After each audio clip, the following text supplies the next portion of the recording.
अस्सलाम वालेकुम स्टूडेंट, कैसे हो आप सब। आप दोनों बच्चे ना मैसेज कर दें ग्रुप में कि आपको आवाज़ क्लियर आ रही है। वॉइस क्लियर है आप दोनों को। और बाकी बच्चे लेक्चर क्यों नहीं लेते, क्या मसला है। ऐसे तो नहीं चलेगा ना, फिर आपका मतलब सेशन ख़त्म कर दें फिर हम लोग। अच्छा, आप ऐसा करें, आप पीपीटी ओपन कर लें, बाकी जिसने ज्वाइन कर ला होगा कर लेगा, हम अपना आगे बढ़ते हैं, ठीक है।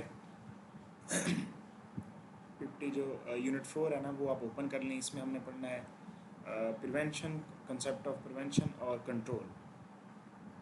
प्रिवेंशन क्या होती है और कंट्रोल क्या होता है।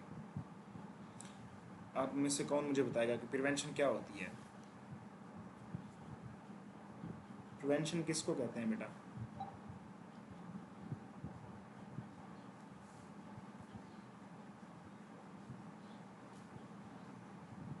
जी आयशा, आप बताएं प्रिवेंशन किसको कहते हैं।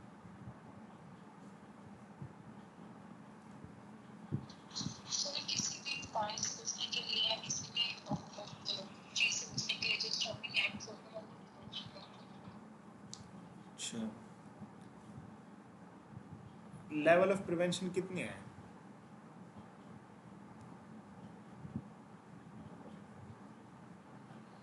सर तीन है, प्राइमरी सेकेंडरी और टर्शियरी। अगर मैं कहूँ 4 हैं तो। हाँ रेप्रोडोमल लेवल पे भी करते नहीं वो अवेयरनेस है। प्रीमोर्डियल।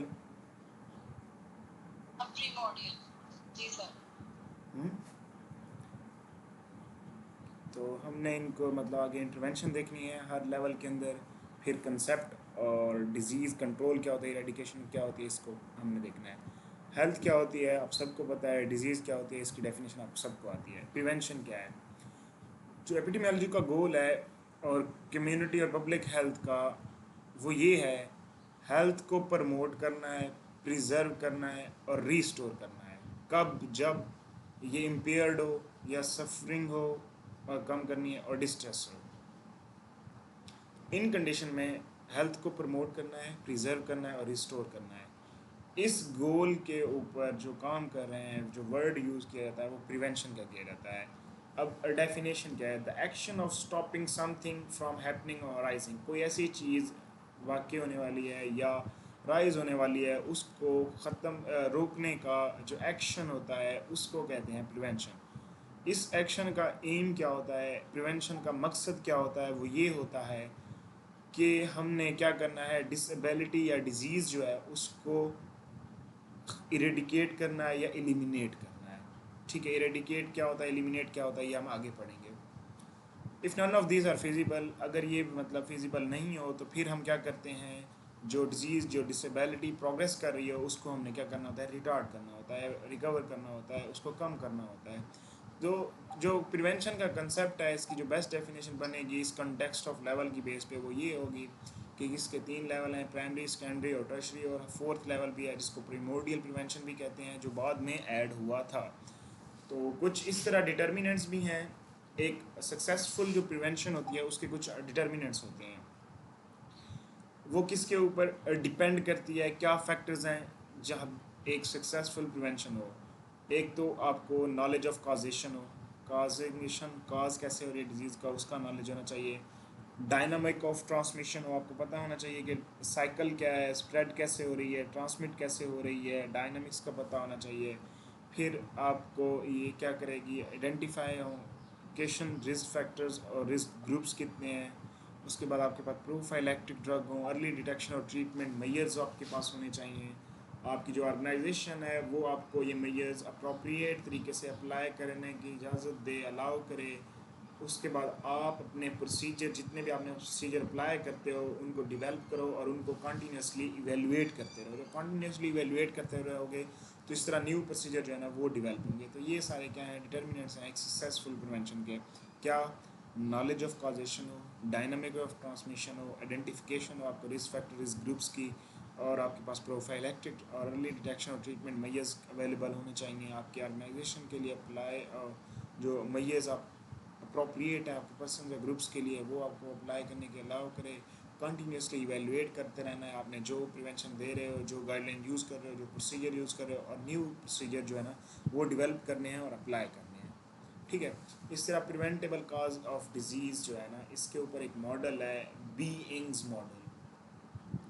बीइंग्स मॉडल क्या है बेटा, इसको कहते हैं, इसके जो नाम है ना, आपने इसका मतलब बीइंग्स जो है इसका मतलब क्या है, आप ये किस चीज़ का एब्रीवेशन है, ये आपने देखना है ना कि आपको सामने बी से मतलब दो एक फैक्टर्स हैं, उनको डिस्कस किया गया है। फिर आई से क्या है, ई से क्या है, एन से, जी से, एस से, फिर आगे क्या है।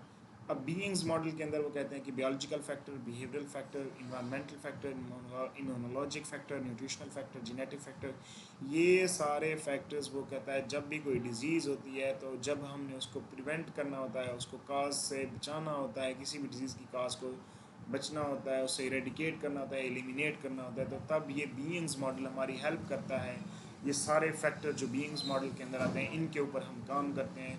फिर इस तरह हम क्या कर सकते हैं, डिज़ीज़ से जो काज है उससे हम उसको प्रिवेंट करते हैं और ख़त्म करते हैं। ठीक है, तो लेवल ऑफ प्रिवेंशन जो थे उसमें मतलब डिफरेंट लेवल्स होते हैं। अब जो डिज़ीज़ की स्टेजेस होती हैं ना, उसकी बेस पे डिफरेंट लेवल ऑफ प्रिवेंशन होते हैं और उनकी रिस्पॉन्स कैसे करते हैं। तीन स्टेजेस होते हैं डिजीज़ के, एक होता है प्री डिजीज़, दूसरा लेटेंट डिजीज़, तीसरा सिम्प्टोमेटिक डिजीज़। अब प्री डिजीज़ में क्या होता है, आपकी जो प्राइमरी प्रिवेंशन होती है ना वो काम कर रहे होते हैं, वो लेवल। प्राइमरी प्रिवेंशन में होता क्या है, वो हेल्थ प्रमोशन और स्पेसिफिक प्रोटेक्शन के ऊपर काम कर रहे होते हैं, मतलब डिजीज़ अक्कर होने से भी बचा रहे होते हैं, हेल्थ को प्रमोट करने के बाद। उसके बाद लेटेंट डिजीज़ के स्टेज में जब डिजीज़ हो चुकी होती है तो आप सेकेंडरी प्रिवेंशन के अंदर क्या करते हैं, आप प्री सिम्प्टोमेटिक डायग्नोसिस और ट्रीटमेंट करते हो, स्क्रीनिंग करवाते हो, जब जिससे आपको पता चलता है कि कौन सी डिजीज़ है इस बंदे के अंदर और कौन सा इसको ट्रीटमेंट देना चाहिए। उसके बाद जो स्टेज है वो सिम्प्टोमेटिक डिजीज़ का है, जिसमें आप टर्शरी प्रिवेंशन देते हो। टर्शरी प्रिवेंशन में क्या करते हो आप, जितनी भी मतलब लिमिटेशन या डिसेबिलिटीज़ होती हैं, आप उनको जो अर्ली सिम्प्टोमेटिक डिजीज़ होती हैं उनको ट्रीट करते हो, रिहेबिलिटेशन देते हो सिम्प्टोमेटिक डिजीज़ के अंदर।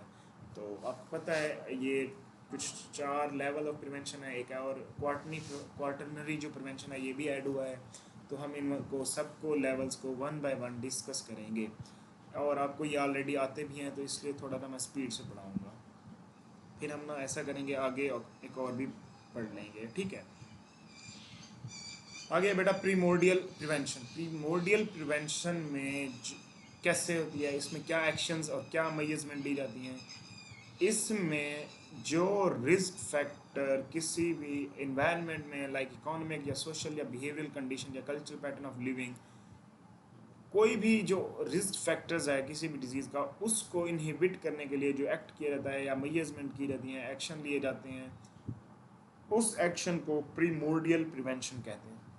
इसमें मतलब रिस्क फैक्टर को ही पैदा नहीं होने देता, prevention of risk factor themselves, मतलब जो सोशली या इन्वायरमेंटल कंडीशन के अंदर जो चीज़ रिस्क फैक्टर है ना किसी डिजीज़ का, उस रिस्क को ही पैदा नहीं होने देते, उस रिस्क की फैक्टर की ही ग्रोथ नहीं होने दी जाती। तो इसमें क्या आता है, आपकी प्रीमोर्डियल प्रिवेंशन आती है। इस प्रिवेंशन में क्या कहता है, जो रिस्क फैक्टर की डेवलपमेंट है कंट्रीज़ के अंदर, पॉपुलेशन ग्रुप्स के अंदर, उसको स्टॉप किया जाता है, अपेयर ही नहीं होने दिया जाता। फॉर एग्जांपल बहुत से एडल्ट हैं जिनको हेल्थ प्रॉब्लम है लाइक ओबेसिटी या हाइपरटेंशन, मतलब, और ये जो है ना उनके चाइल्डहुड में ही मतलब इसके अर्ली ओरिजिन्स होता है। तो ये कैसे होती है, उनके जो लाइफस्टाइल होते हैं ना बच्चों का, उसको मतलब हमने चेंज करना होता है, लाइक स्मोकिंग, ईटिंग पैटर्न और फिजिकल एक्सरसाइज, उनका ये लाइफस्टाइल देखा जाता है, उसको चेंज करके ये हम प्रिवेंशन दे सकते हैं और उनको इन ओबेसिटी और हाइपरटेंशन से भी प्रिवेंट कर सकते हैं। प्राइमोर्डियल प्रिवेंशन के अंदर क्या किया जाता है, जितने भी हार्मफुल लाइफस्टाइल्स हैं जो बच्चों ने अडॉप्ट किया हुआ होता है उनको डिस्करेज किया जाता है, और उनको जो उनके लिए बेनिफिशियल लाइफस्टाइल होता है उसको इनकरेज किया जाता है। इसका जो मोड ऑफ इंटरवेंशन है प्रीमोडियल प्रिवेंशन का, वो इंडिविजुअल या मैस कम्युनिकेशन से, मैस एजुकेशन, मीडिया के थ्रू एजुकेट किया जाता है, एड्स वगैरह टीवी पे चलाई जाती हैं, या फिर इंडिविजुअली एक एक को गाइड किया जाता है कि ये आप अपना लाइफस्टाइल करें, एक्सरसाइज किया करें, ऐसी डाइट लें। ठीक है, तो इस तरह ये इंटरवेंशन प्रीमोडियल प्रिवेंशन का ये मोड्स हैं। तो इस तरह जो बच्चे हैं वो उनके अंदर जो हेल्थ का रिस्क बिहेवियर है वो मतलब डेवलप नहीं होता जब उनको गाइड किया जाए। जबकि अगर ना गाइड किया जाए तो आपको पता है बच्चों के अंदर ये चीज़ें जल्दी डेवलप हो जाती हैं, फिर जब एक दफ़ा एडाप्टेशन हो जाए, बिल्ड हो जाए, तो उसको बाद इन लेटर एज कंट्रोल करना बहुत मुश्किल होता है। क्लियर है आप सबको यहाँ तक? किसी को कोई कन्फ्यूजन? अब प्रीमोडियल प्रिवेंशन के अंदर कुछ प्रोग्राम्स होते हैं ना, वो आपको सामने है, food, nutrition, against smoking and drug to promote regular physical activities, ये सारी उसके अंदर आती हैं। क्लियर है आप सबको? बेटा आप सबको क्लियर है? ये चीज़ें आपको आती हैं, इसलिए मैं थोड़ा ना स्पीड से ही जा रहा हूँ। अगर नहीं आती तो मुझे बता दें, फिर मैं आपको जो जिस समय नहीं आ रही ना मुझे बता दें, मैं आपको बता दूंगा। सब बच्चे रिस्पॉन्स करें, शाबाश, एक दो नहीं। ये तो थी हमारी प्रीमोडियल प्रिवेंशन। उसके बाद आता है प्राइमरी प्रिवेंशन। बेटा सब बच्चे रिस्पॉन्स करें, सबको क्लियर है या नहीं है? आवाज़ आ रही है सबको? सब बच्चे रिस्पॉन्स करें। उसके बाद आता है प्राइमरी प्रिवेंशन। प्राइमरी प्रिवेंशन में जो एक्शन लिया जाता है उसमें क्या होता है, वो एक्शन डिजीज़ के ऑनसेट से पहले लिया जाता है। इसमें जो डिजीज़ की अक्रेंस के जो चांसेस होते हैं, पॉसिबिलिटीज़ होती हैं, उनको रिमूव किया जाता है प्राइमरी प्रिवेंशन के अंदर। इसमें इस तरह का डिज़ाइन होता है डिजीज़ से प्रिवेंशन का या किसी भी कंडीशन में। ये बेसिकली जो फर्स्ट प्लेस होती है अक्रिंग ऑफ डिजीज़, उसके अंदर मतलब वहाँ पे प्रिवेंटिव मेजर यूज़ की जाती हैं, वहाँ पे एक्शन लिया जाता है। और इसकी जो इंटरवेंशंस हैं वो कहाँ पे, जब प्री पैथोजेनेसिस फेज़ होता है, जो नेचुरल हिस्ट्री ऑफ डिजीज़ में हमने पढ़ा था, हेल्थ और का प्रॉब्लम का और डिजीज़ का, उसके अंदर इनमें इंटरवेंशन ये दी जाती है। इसके अंदर आता है प्राइमरी प्रिवेंशन का जो कंसेप्ट है वो है पॉजिटिव हेल्थ। इस कंसेप्ट की बेस पे क्या करते हैं हम, इनकरेज करते हैं अपनी अचीवमेंट और मेंटेनेंस करते हैं कि इसकी एक हेल्थ का जो एक्सेप्टेबल लेवल होता है उसको हम मेंटेनेंस और अचीवमेंट के ऊपर इनकरेज कर रहे होते हैं, जो कि हर इंसान के लिए आगे सोशली और इकोनॉमिकली क्या होता है, एक प्रोडक्टिव लाइफ देता है। प्राइमरी प्रिवेंशन में क्या किया जाता है बेटा, ऐसी मैयर्स, ऐसा डिज़ाइन, ऐसी इंटरवेंशन की जाती हैं यूज़, जो क्या करती हैं आपकी जनरल हेल्थ, आपकी वेल बीइंग, आपकी लाइफ की क्वालिटी को प्रमोट करती हैं, या फिर आपको स्पेसिफिक कुछ प्रोटेक्शन मेजर्स दिए जाते हैं जिससे आपकी हेल्थ जो है ना वो मेंटेन रहती है, आपकी हेल्थ जो है वो पॉजिटिव कंसेप्ट जो है उनका वो मेंटेन रखते हैं। प्राइमरी प्रिवेंशन के जो मेजर्स हैं वो क्या है, दो मेजर्स हैं। कौन कौन से? हेल्थ को प्रमोट करना है और स्पेसिफिक प्रोटेक्शन। इन दो अकम्पलिश मेजर के ऊपर ये प्राइमरी प्रिवेंशन जो है काम कर रही है। इनकी इंटरवेंशन क्या होती है, हेल्थ प्रमोशन और स्पेसिफिक प्रोटेक्शन। अब ये क्या है, प्राइमरी प्रिवेंशन के मोड ऑफ इंटरवेंशन हैं। हेल्थ प्रमोशन में क्या होता है कि ऐसा प्रोसेस होता है जिसमें लोगों को इस काबिल बनाया जाता है कि वो जितने भी हेल्थ के डिटर्मिनेंट्स हमने पढ़े थे उनके ऊपर उनका कंट्रोल जो है वो बढ़ा दिया जाता है, ताकि और वो अपनी हेल्थ को इम्प्रूव कर सके। जब उन हेल्थ के जितने भी डिटर्मिनेंट्स हैं उनके ऊपर कंट्रोल उनका बढ़ जाएगा, तो इस तरह उसकी हेल्थ की कंडीशन जो है वो इम्प्रूव होगी और हेल्थ भी प्रमोट होगी।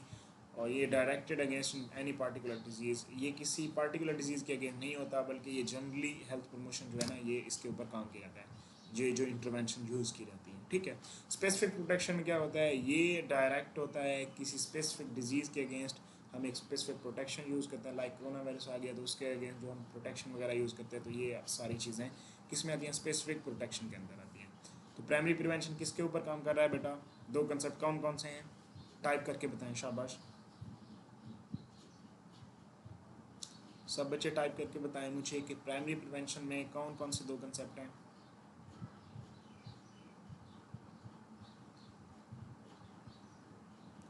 कौन कौन से मोड ऑफ इंटरवेंशन है और उनके अंदर क्या क्या आता है, कैसे करते हैं, मतलब शाबाश टाइप करके बताएं मुझे। हेल्थ प्रमोशन, स्पेसिफिक प्रोटेक्शन और प्रीमोडियल केयर क्या क्या था काम, उसमें क्या किया जाता था, उसका क्या कंसेप्ट था प्रीमोडियल प्रिवेंशन में। Remove risk factors, inhibit risk factors. ठीक है।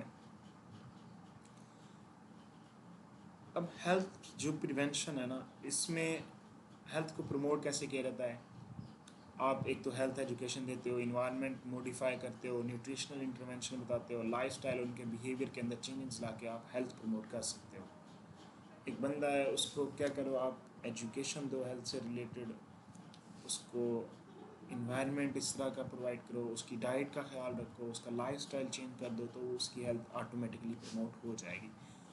प्रोटेक्ट कैसे कर सकते हो बेटा? इम्यूनाइजेशन करवाई जाती है, कीमो प्रोफिलैक्सिस यूज़ किए जाते हैं, किसी भी ऑक्यूपेशनल हैज़ार्ड के अगेंस्ट प्रोटेक्शन यूज़ की जाती हैं, स्पेसिफिक सप्लीमेंट्स वगैरह यूज़ किए जाते हैं लोग, और कुछ सेफ्टी ऑफ फूड्स और ड्रग्स होते हैं, वैक्सीनेशन करवाई जाती है, environmental hazard like air pollution वगैरह, इनको कंट्रोल करके हम स्पेसिफिक प्रोटेक्शन कर सकते हैं। तो ये कुछ अप्रोचेज़ हैं जिनको हम यूज़ करके हम कर सकते हैं। अब कौन कौन सी अप्रोचेज़ हैं जिनमें प्राइमरी प्रिवेंशन के लिए कौन सी WHO जो रेकमेंड करता है अप्रोचेज़ प्राइमरी प्रिवेंशन के लिए, मतलब जो जितनी भी क्रॉनिक डिजीज़ की प्राइमरी प्रिवेंशन है जहाँ पे रिस्क फैक्टर हो चुके हैं, तो वहाँ पे क्या किया जाता है?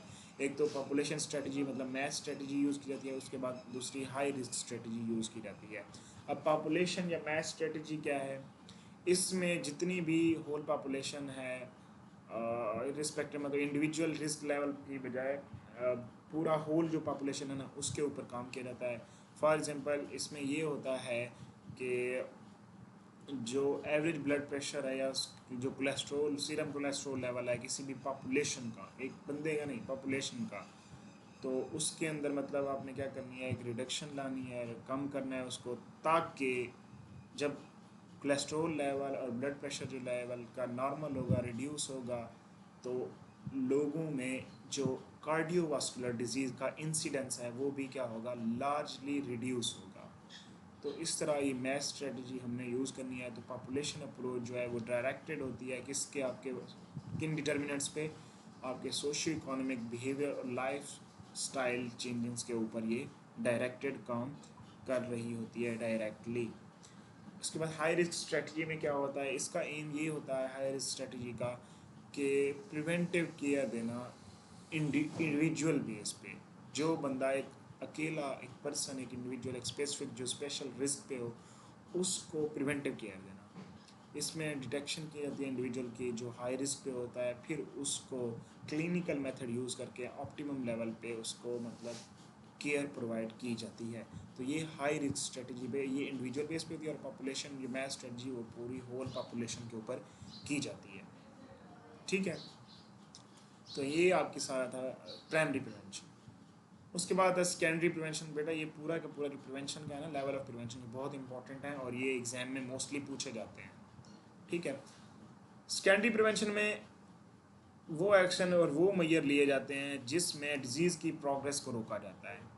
जब डिजीज़ अकर्स हो जाए, उसकी इनिशिएट हो जाए, स्टेजेस स्टार्ट हो जाएं, पैथोजेनेसिस फेज में हो, और तब सेकेंडरी प्रिवेंशन दी जाती है, डायग्नोज किया जाता है उसको और उसके अगेंस्ट ट्रीटमेंट किया जाता है, और ताकि फर्दर जो कम्प्लिकेशन वगैरह उस डिजीज़ से होती हैं उससे भी प्रिवेंट किया जा सके। तो इसमें जो स्पेसिफिक इंटरवेंशन दी जाती है वो कहती है, एक अर्ली डायग्नोसिस होती है, दूसरा ट्रीटमेंट होता है, एडिक्वेट ट्रीटमेंट। अर्ली डायग्नोस कैसे होगी? स्क्रीनिंग करवाई जाती है, केस फाइंडिंग प्रोग्राम होते हैं जिनकी बेस पे हम पहले ही डायग्नोस कर लेते हैं ये डिजीज़ है, फिर उसके ऊपर अगेंस्ट जो है ट्रीटमेंट जो है वो हम फिर अप्लाई करते हैं। सेकेंडरी प्रिवेंशन में क्या करते हैं, कोशिश की जाती है कि डिज़ीज़ के प्रोसेस को रोका जाए, हेल्थ को रिस्टोर किया जाए, जितनी भी अनरिकॉग्नाइज्ड डिजीज़ हैं उनको फाइंड आउट किया जाए, उनको देखा जाए, उनको ट्रीट किया जाए, ताकि जितनी भी पैथोलॉजिकल चेंजेस हो रही हैं इरिवर्सिबल उनको बनाया जाए, और जो जितनी भी कम्युनिकेबल डिजीज़ हैं, इन्फेक्शियस डिजीज़ हैं, उनको रिवर्स किया जाए, उस डिज़ीज़ को स्प्रेड होने से रोका जाए। तो जो सेकेंडरी प्रिवेंशन का प्रोटेक्शन जो मिलती है ये कम्युनिटी पूरी को देते हैं, और इसमें जो है जितने भी इन्फेक्शंस वगैरह हैं या जितनी भी डिजीज़ जो स्प्रेड हो रही हैं तो ये सब उनके अगेंस्ट होता है। अगर एक दफ़ा सेकेंडरी प्रिवेंशन एक इन्फेक्टेड के लिए हो जाए तो उसके लिए क्या प्राइमरी प्रिवेंशन भी आप करते हो। ठीक है, तो इसके कुछ ड्रॉबैक्स भी हैं बेटा। इसके ड्रॉबैक्स क्या हैं? इसके ड्रॉबैक्स ये हैं कि पेशेंट जो है ना ऑलरेडी क्या होता है वो मेंटल स्ट्रेस और फिजिकल पेन उसको होता है, क्योंकि वो उसको पहले से कोई ना कोई डिजीज़ होती है, जब उसके ऊपर ट्रीटमेंट हो या कोई प्रोसीजर हो तब भी उसको होता है। और दूसरा ये है कि ये बहुत ज़्यादा एक्सपेंसिव होती है as compare to primary prevention. इसलिए कहते हैं कि अगर आप पहले ही परहेज़ जो है वो इलाज से बेहतर है। अगर आप पहले ही परहेज़ कर लें, प्राइमरी प्रिवेंशन कर लें, तो सेकेंडरी प्रिवेंशन पे आप जाने की ज़रूरत नहीं पड़ेगी। जबकि सेकेंडरी प्रिवेंशन जो है ये बहुत ज़्यादा एक्सपेंसिव है। आप जब जाओगे ट्रीटमेंट होगा, आपको डायग्नोसिस होगी, टेस्ट वगैरह करवाएंगे, इतने सारे टेस्ट डॉक्टर लिख देंगे, तो आपके लिए ये चीज़ बहुत ज़्यादा एक्सपेंसिव होगी। ठीक है, क्लियर है आप सबको यहाँ तक?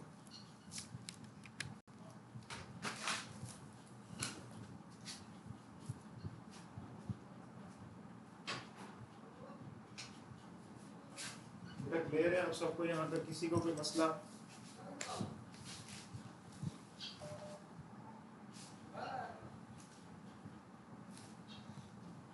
उसके बाद अब अर्ली डायग्नोसिस और ट्रीटमेंट कैसे की जाती है।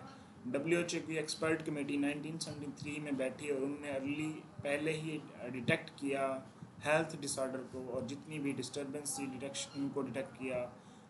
कैसे डिटेक्ट किया?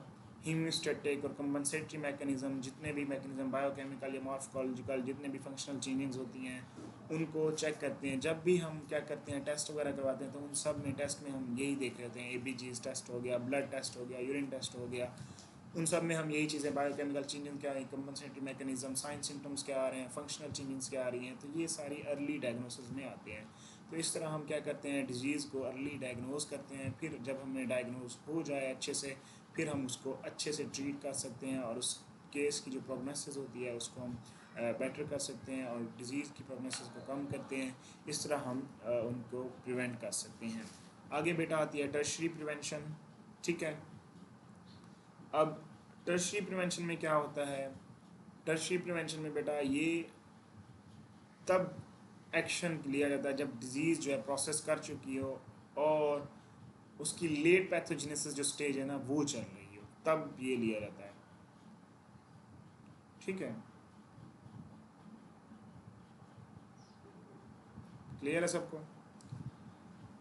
इसमें जो है जितनी भी मेजरमेंट ली जाती हैं उसमें क्या किया जाता है, जो इम्पेयरमेंट या डिसेबिलिटीज़ हैं, जितने भी डिसेबिलिटीज़ होती हैं ना, जो मजदूर लोग होते हैं या जिनको कोई इम्पेयरमेंट होती है उनको मतलब लिमिट जो है वो रिड्यूस की जाती है, उसके ऊपर काम किया जाता है। और उसके अलावा जितने भी ऐसी कंडीशन जो जैसे कि कैंसर के जो पेशेंट होते हैं उनको रिकवर करना बहुत मुश्किल होता है, उनको साइन सिम्टम्स ऑफ ट्रीटमेंट दिया जाता है। या जिन लोगों का लेवल ऑफ सेल्फ इस्टीम या सेल्फ केयर जो है वो कम हो, सेल्फ इमेज जिनका लो हो, तो उनको जो है प्रमोट करना, उन पेशेंट को इनक्रेज करने, उनके ऊपर ये टर्शरी प्रिवेंशन वाला जो है ये काम किया जाता है। और इसके मोड ऑफ इंटरवेंशन जो है वो कौन से हैं? एक तो है डिसेबिलिटी लिमिटेशन, दूसरा है रिहेबिलिटेशन। इन दो मोड ऑफ इंटरवेंशन के ऊपर काम किया जाता है। अब डिसेबिलिटी लिमिटेशन क्या होती है? डिसेबिलिटी लिमिटेशन में क्या होता है कि जो डिजीज़ जैसे प्रोसेस हुई है ना, तो डिजीज़ प्रोसेस में क्या होता है, पहले तो सबसे पहले इम्पेयरमेंट होती है। जैसे ही डिजीज़ हुई ना, डिजीज़ होने की वजह से इम्पेयरमेंट होती है, फिर ये हैंडीकैप तक चलता है। अब डिजीज़ क्या है आप सबको पता है, इम्पेयरमेंट क्या है, डिसेबिलिटी क्या है और हैंडीकैप क्या है, ये मैं आपको आगे बताता हूँ। इम्पेयरमेंट, डिसेबिलिटी और हैंडीकैप ये तीनों डिफरेंट टर्म्स यूज़ किए जाते हैं डिफरेंट चीज़ों के लिए। आइए देखते हैं कि इनमें क्या डिफरेंस है। इम्पेयरमेंट बेटा आपकी बॉडी के अंदर किसी भी स्ट्रक्चर या फंक्शनल, कोई एनाटॉमिकल या फिजियोलॉजिकल कोई लॉस हुआ है, या आपके माइंड के अंदर कोई साइकोलॉजिकली एबनॉर्मेलिटी आई है, इसको आप क्या कहते हो? इम्पेयरमेंट कहते हो। जैसे हियरिंग इम्पेयरमेंट होती है। क्लियर है इस बात? समझ आइए इम्पेयरमेंट की मतलब आपकी बॉडी का स्ट्रक्चर या कोई फंक्शन जब लॉस हो जाए तो इसको क्या कहते हैं? इम्पेयरमेंट कहते हैं। जैसे कुछ लोग होते हैं जिनको सुनाई नहीं देता, डीफ होते हैं, तो उनकी हियरिंग इम्पेयरमेंट होती है। कुछ को विजुअली डिस्टर्बेंस होती है तो उनको विजुअली इम्पेयरमेंट होती है। ठीक है, अब डिसेबिलिटी क्या है? एनी रिस्ट्रिक्शन या lack of ability to perform an activity in the manner with range. जो एक नॉर्मल ह्यूमन बीइंग अपनी लाइफस्टाइल के अंदर अपने काम खुद परफॉर्म कर सकता है, अगर वो उसमें रिस्ट्रिक्शन आ जाए, उनकी एबिलिटी जो है ना वो ना हो खुद अपने एक्टिविटी परफॉर्म करने की, उसके अंदर रिस्ट्रिक्शन आ जाए, तो इस कंडीशन को क्या कहते हैं? डिसेबिलिटी। मतलब lack of ability to perform an activity, अपनी एक्टिविटी भी परफॉर्म ना कर सकने की जो रिस्ट्रिक्शन होती है, जो लैक एबिलिटी की लॉस होता है, इसको क्या कहते हैं? इसको बेटा कहते हैं डिसेबिलिटी। आवाज़ नहीं आ रही आप सबको? बेटा आवाज़ आ रही है या नहीं आ रही? आप मुझे क्लियर कर दें।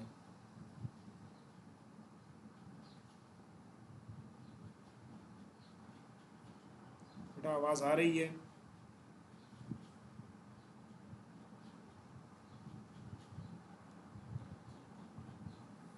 बच्चों आपको आवाज़ आ रही है या नहीं आ रही बेटा?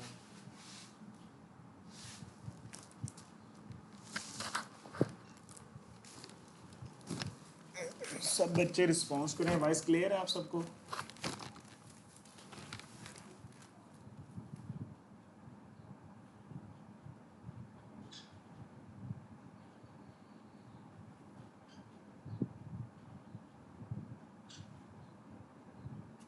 बेटा आप आवाज़ आ रही है? आवाज़ आ रही है या कट रही है? बेटा आप सब बच्चे मुझे बता दें काइंडली, ताकि मैं आगे पढ़ाऊँ आप सबको।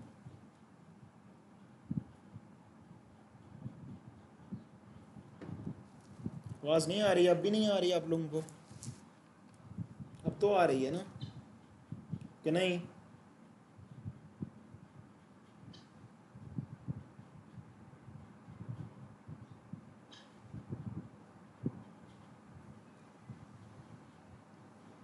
बच्चों आवाज़ नहीं आ रही क्या?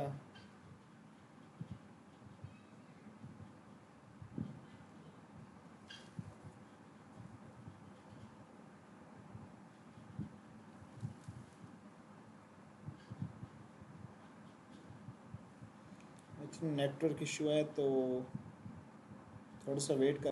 तो मैं आपको बता रहा था इम्पेयरमेंट, डिसेबिलिटी और हैंडीकैप के बारे में। इम्पेयरमेंट का मैंने आपको बता दिया था, डिसेबिलिटी का बता रहा था।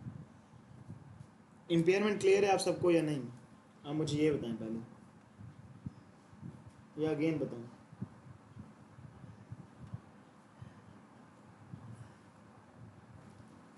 क्लियर है। इम्पेयरमेंट मैं दोबारा बता देता हूँ, जब भी आपकी बॉडी के अंदर एनाटॉमिकल या फंक्शनल किसी चीज़ का लॉस होता है ना, उसको कहते हैं इम्पेयरमेंट। ठीक है, जैसे कि हियरिंग इम्पेयरमेंट होती है। उसके बाद डिसेबिलिटी। डिसेबिलिटी क्या होता है कि आपकी बॉडी के अंदर उस लॉस की वजह से या फिर कोई भी एबिलिटी जिसके अंदर आपको लैकनेस हो जाए, रिस्ट्रिक्शन हो जाए, आप अपनी जो नॉर्मल एक्टिविटीज़ होती हैं, जो लाइफ एक्टिविटीज़, आप डेली एक्टिविटीज़ जो करते हो परफॉर्म, एक नॉर्मल ह्यूमन बीइंग, वो परफॉर्म ना कर सको, उसके अंदर लिमिटेशन आ जाए, तो इसको क्या कहते हैं? इसको कहते हैं बेटा डिसेबिलिटी। ठीक है, तो ये इम्पेयरमेंट और डिसेबिलिटी। उसके बाद हैंडीकैप क्या होता है? हैंडीकैप ये होता है कि एक disadvantage for a given individual resulting for impairment, जब इम्पेयरमेंट और डिसेबिलिटी की वजह से वो बंदा कम्युनिटी के अंदर नॉर्मली अपनी जो लिमिट्स हैं या रोल है वो फुलफिल ना कर सके, लिमिटेशन आ जाए। ये डिपेंड करता है उसकी एज, सेक्स और सोशल कल्चरल फैक्टर के ऊपर। फॉर एग्जांपल, एक बंदा है, वो सोशली एक्टिव नहीं है, उसका जो सोशली रोल है, उसका कम्युनिटी के अंदर जो रोल है, एक बंदा है, आप जैसे कि आप कोई एक फादर है, उसको कोई इम्पेयरमेंट हुई है और फिर वो डिसेबल हो गया है, घर पे ही रह गया है, वो बाहर नहीं जा सकता काम करने, अपने बच्चों की मतलब रोज़ी रोटी पूरी नहीं कर रहा, अर्निंग भी नहीं हो रही, ना ही वो फुलफ़िल कर रहा है रोल, ना ही वो बाहर कोई जा रहा है, ना सोशली एक्टिव है, तो वो ये मतलब उससे क्या हो गया? ये सारी चीज़ें किससे हुई? इम्पेयरमेंट और डिसेबिलिटी के नतीजे में ही हुई ना। उसको ये डिसएडवांटेजेस हुआ और वो अपने कम्युनिटी का रोल फुलफिल नहीं कर रहा। तो ऐसे बंदे को क्या कहते हैं? ऐसे बंदे को कहते हैं हैंडीकैप। ठीक हो गया? क्लियर है हैंडीकैप, डिसेबिलिटी और इम्पेयरमेंट आप सबको?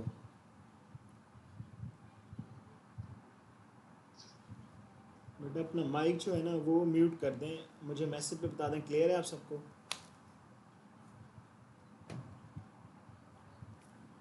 बेटा माइक जो है ना वो म्यूट कर दें।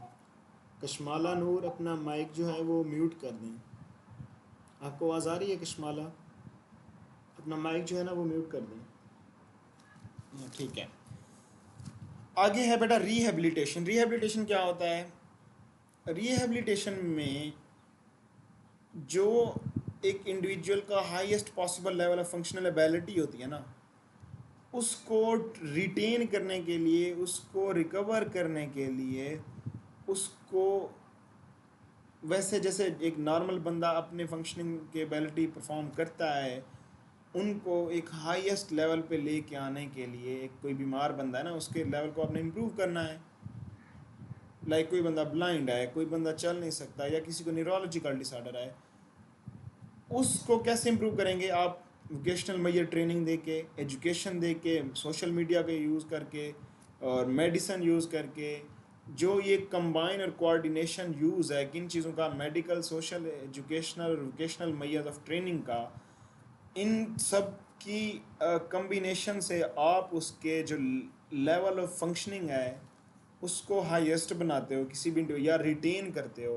तो इस सारे प्रोसेस को क्या कहते हैं, रिहेबिलिटेशन कहते हैं। रिहेबिलिटेशन की एग्जांपल क्या है कि ब्लाइंड अंधे लोगों के लिए स्कूल बनाना, इस्टेब्लिश करना, provision for aids for people, मतलब उनको चलना सिखाना जो लोग मतलब देख नहीं सकते, एक्सरसाइज करवाना जिन न्यूरोलॉजिकल अगर जिनको डिसऑर्डर्स हैं।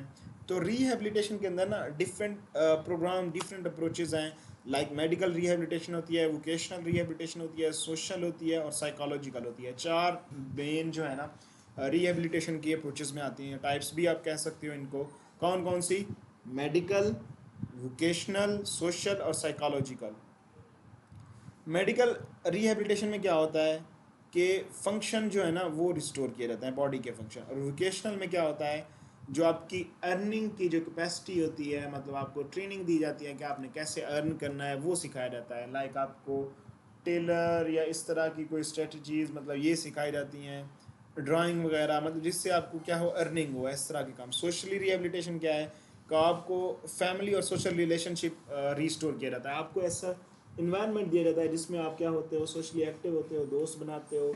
आप जब जाओगे ना मेंटल सेंटर के अंदर, वहाँ पे रिहेबिलिटेशन सेंटर है, जब वहाँ पे जाओगे ना तो वहाँ पे आपको ये सेंटर मिलेगा, ठीक है। तो वहाँ पे ऐसे सारा कुछ मतलब आपको जब देखोगे आपको पता चल जाएगा। साइकोलॉजिकल रिहेबिलिटेशन में क्या होता है, उसकी पर्सनल डिग्निटी, उसकी जो कॉन्फिडेंस है, उसकी सेल्फ स्टीम है, लेवल ऑफ सेल्फ स्टीम, उसको रीस्टोर किया जाता है। तो ये सारे क्या थे बेटा, कुछ कंसेप्ट थे रिहेबिलिटेशन के बारे में और कैसे करते हैं वो था। अब प्रिंसिपल क्या है टर्शरी प्रिवेंशन के बेटा, जो प्रिंसिपल हैं, जो असूल हैं, वो क्या हैं। एक तो ये है कि टाइमली रिकवर करना है हमने, रीस्टेबलाइज करना है बंदे को, दोबारा स्टेबल बनाना है, रीट्रेन करना है, रीमोटिवेट करना है, री सोशलाइज करना है, री इंटीग्रेट करना है। सबके साथ हमने क्या करना है, री लगाना है, री दोबारा कर रहे हैं, क्योंकि पहले था उसको डिजीज़ हुई, डिसऑर्डर हुई, कॉम्प्लिकेशंस हुई, फिर वो नहीं हो सका। फिर टर्शरी में हमने क्या करना है, उसकी ये सारी चीज़ें, इंटीग्रेशन, उसको सोशलाइजेशन एक्टिविटी, उसको मोटिवेट करना है, उसको लेवल ऑफ कॉन्फिडेंस बढ़ाना है, उसको ट्रेनिंग देनी है, दोबारा ऐसी चीज़ें सिखानी है जिससे वो अर्न भी कर सके, दोबारा उसको स्टेबलाइज करना है, उसकी जो नॉर्मल फंक्शनिंग है बॉडी की उसको स्टेबल बनाना है। क्वार्टनरी प्रिवेंशन के अंदर क्या होता है, इसमें बेटा ये एक्शन लिया जाता है कि पेशेंट का जो रिस्क होता है मेडिकलाइजेशन के ऊपर, ठीक है, जो हम ओवर मेडिकलाइजेशन करते हैं या फिर हम कोई न्यू मेडिकल इन्वेंशन करते हैं, कोई न्यू इंटरवेंशन जो है हम अगर कर रहे होते हैं जो एथिकली एक्सेप्टेबल हो, तो हमने उसका जो रिस्क होता है ना वो आइडेंटिफाई करने के लिए जो प्रिवेंशन यूज़ करते हैं वो क्या होती है, क्वार्टनरी प्रिवेंशन होती है।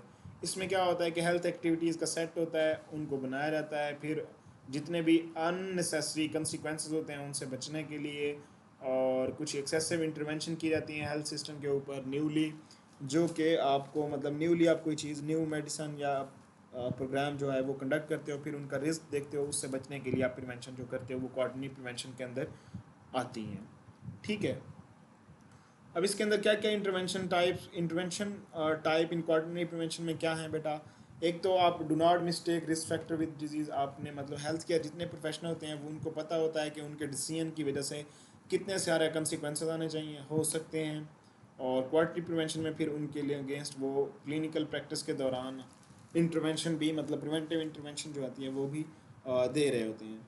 तो ये नीचे आप इंटरवेंशन है कि टू अवॉइड चेकअप और अननेसेसरी एग्ज़ाम्स, जो अवॉइड नहीं करवाना, मतलब जितने भी अननेसेसरी एग्ज़ाम हैं इनको देखना है। Mistake risk factor with disease की देखना है कि कौन सा रिस्क फैक्टर है, मिस्टेक नहीं करनी।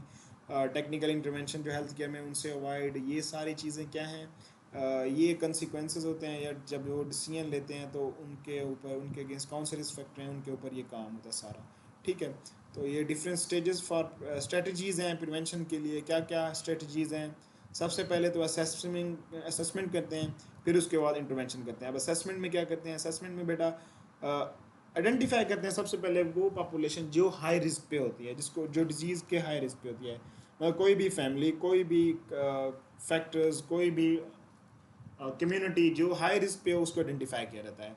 फिर उसके बाद उसको एक्सपोजर है उसका या नहीं है रिस्क फैक्टर के साथ, वो असेस किया जाता है। फिर उनके ऊपर क्या करते हैं, रिसर्च कंडक्ट की जाती है, फिर उनको देखा जाता है कौन कौन सी चीज़ें हैं, कौन कौन से फैक्टर्स हैं, या उनकी जेनेटिक ऐसी है उनके ऊपर, मतलब फिर उसके बाद जब असेसमेंट हो जाए उसके बाद इंटरवेंशन की जाती हैं, population based intervention program apply किए जाते हैं, फिर इवेलुएट किया जाता है उन इंटरवेंशन को जो अप्लाई की गई थी, फिर उसके बाद अगर उनके अंदर कोई मॉडिफिकेशन की ज़रूरत है तो उनको मॉडिफाई किया जाता है। तो ये सारी इंटरवेंशन जो है इसके अंदर आती हैं। आगे बेटा समरी है लेवल ऑफ प्रिवेंशन की, प्रीमोडियल, प्राइमरी, सेकेंडरी और टर्शियरी, ये सारा हम पढ़ चुके हैं, ये वही चीज़ें हैं जो हमने पीछे पढ़ी हैं, उनकी समरी बताई हुई है। ठीक है, यहाँ तक क्लियर है आप सबको?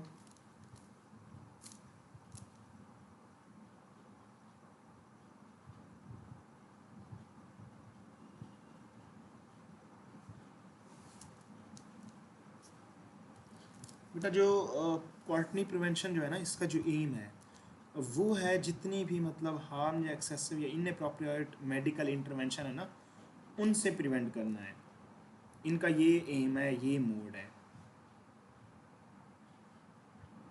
मतलब जो न्यूली हेल्थ केयर सिस्टम के अंदर ना जो न्यू फंक्शनिंग परफॉर्म की जाती है या न्यू प्रोसीजर परफॉर्म किए जाते हैं ना, तो उनके नतीजे में जो हार्म होता है या जो कंसिक्वेंसेस आते हैं उनसे प्रिवेंट करना, ये इसका एम है क्वार्टरली का, और यही इनका मोड है। ठीक,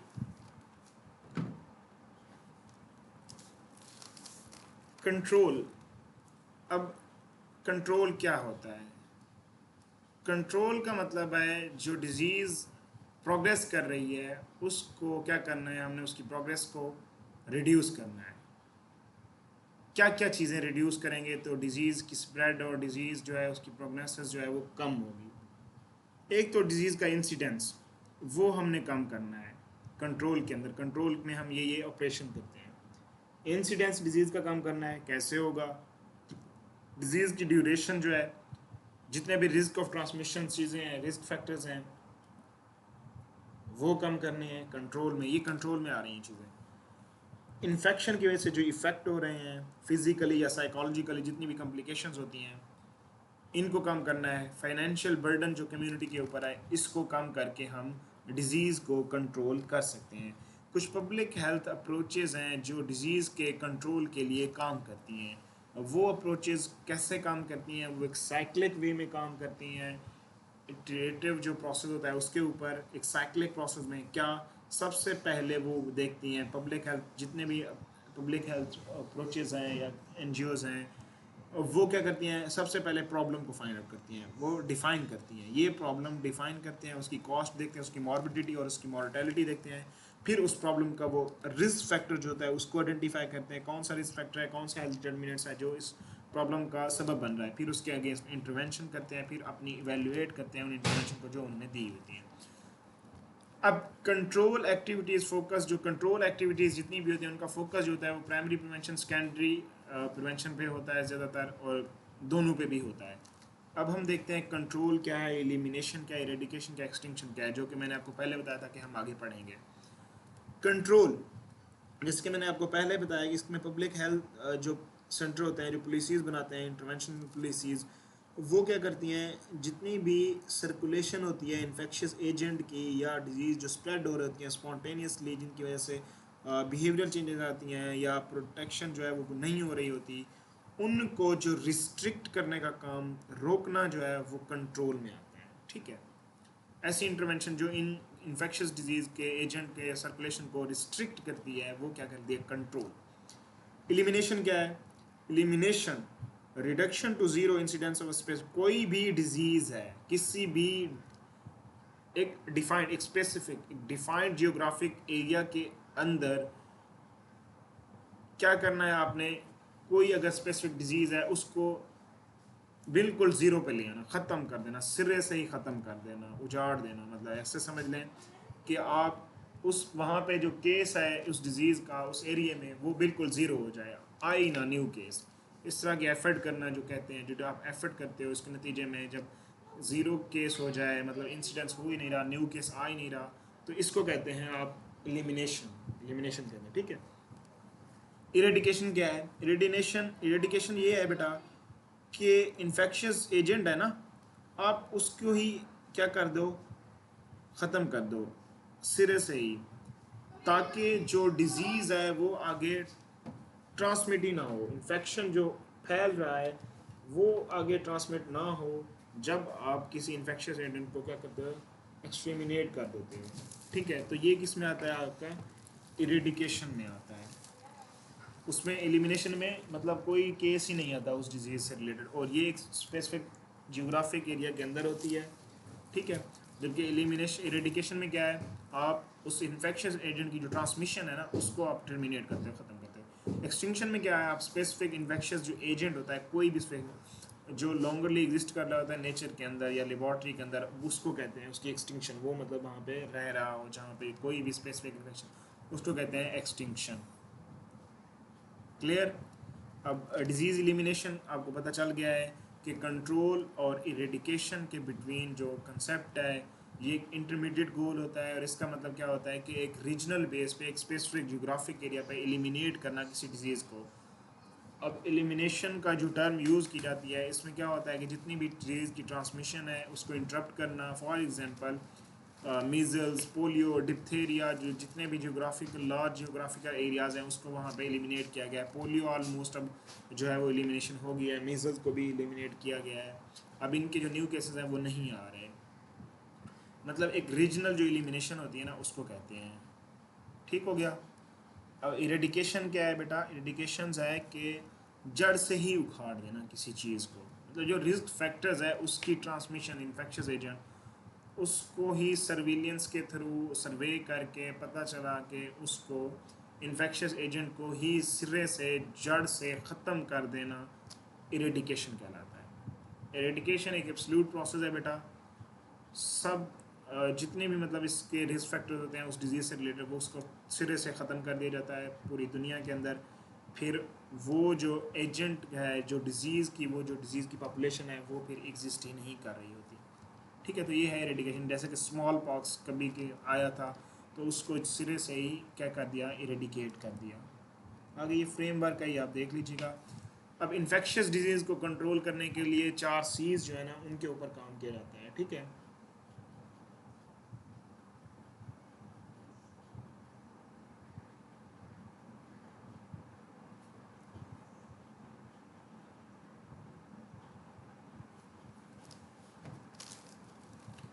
और नेटवर्क इशू बहुत ज़्यादा आ रहा है जिसकी वजह से बार बार जो है ना डिस्कनेक्ट हो रही है। तो मैं फिर ज्वाइन करता हूँ, फिर आपको पढ़ाता हूँ। तो नेटवर्क इशू की वजह से ना ये डिस्कनेक्ट हो रहा है बार बार। तो एक लास्ट स्लाइड रहती है। ठीक है, तो मैं ना ऐसे पढ़ लेता हूँ, आपको मतलब बता देता हूँ। ये आई थिंक लास्ट स्लाइड ही है, तो ये मैं ऐसे आपको बता देता हूँ, आप ना एंड पे सुन लीजिएगा जब मैं अपलोड करूँगा। जो इन्फेक्शियस डिजीज़ का कंट्रोल होता है ना वो 4 चीज़ के ऊपर काम कर रहा होता है, जिसके अंदर केसेस, कॉन्टैक्ट, कैरियर और कम्युनिटी, इनके ऊपर वो काम करता है। केसेस में क्या होता है, आप डायग्नोसिस करते हो, नोटिफिकेशन देखते हो, आइसोलेट करते हो, डिसइंफेक्ट करते हो, ट्रीटमेंट करते हो, फॉलोअप करते हो और रिलीज़ कर देते हो पेशेंट को। कॉन्टैक्ट में आप ऑब्जर्व करते हो किस किस चीज़ से कॉन्टैक्ट आया है, इस तरह कंट्रोल करते हो। कैरियर में आप डिटेक्ट करते हो कौन सी चीज़ है जो कैरियर के तौर पर काम कर रही है। और कम्युनिटी में आप एपिडेमियोलॉजिकल इन्वेस्टिगेशन करते हो, रिसर्चेस करते हो उस डिज़ीज़ के अगेंस्ट, फिर उनको कंट्रोल करते हो। अब कंक्लूजन क्या है बेटा, आप डिज़ीज़ की पैथोलॉजी जो होती है उसको अंडरस्टैंड करते हो, फिर उसके अगेंस्ट फॉर्मुलेट करते हो प्रिवेंटिव मेजर को। फिर किसी भी स्टेज ऑफ डिज़ीज़ के अंदर उसको प्रिवेंशन जो है और प्रीमेडियल या प्रिवेंटिव प्रिवेंशन देते हो। फिर डिज़ीज़ कंट्रोल एक पार्ट है। इसी तरह आप क्या करते हो, प्रिवेंट करते हो और डिजीज़ को स्प्रेड होने से बचाते हो। Thank you so much. आज जो है हमने इतना ही पढ़ना था, तो क्योंकि नेटवर्क इशू है वरना मैं आपको आगे पढ़ाता। ओके, खुदा हाफिज़, अपना ख्याल रखिएगा। अगर कोई चीज़ समझ ना आए तो मुझसे पूछ लीजिएगा।